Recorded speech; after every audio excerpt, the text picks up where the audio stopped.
ঢাকার একটি shopping mall থেকে গ্রেপ্তার করা হয়েছে।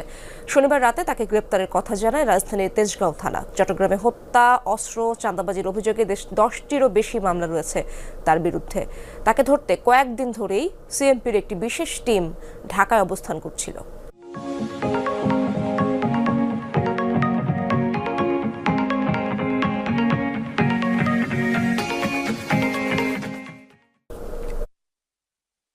পুলিশের তালিকাভুক্ত সন্ত্রাসী ছোট সাজ্জাদ।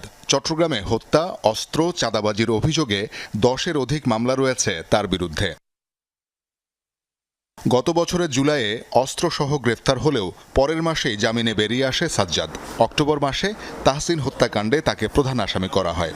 ডিসেম্বরে পুলিশ তাকে ধরতে গেলে পুলিশের দিকে গুলি ছুড়ে পালিয়ে যায় সাজ্জাদ। চলতি বছরের জানুয়ারিতে ফেসবুক লাইভে বাইজিদ বোস্তামি থানার ওসিকে পেটানোর হুমকি দেয় ছোট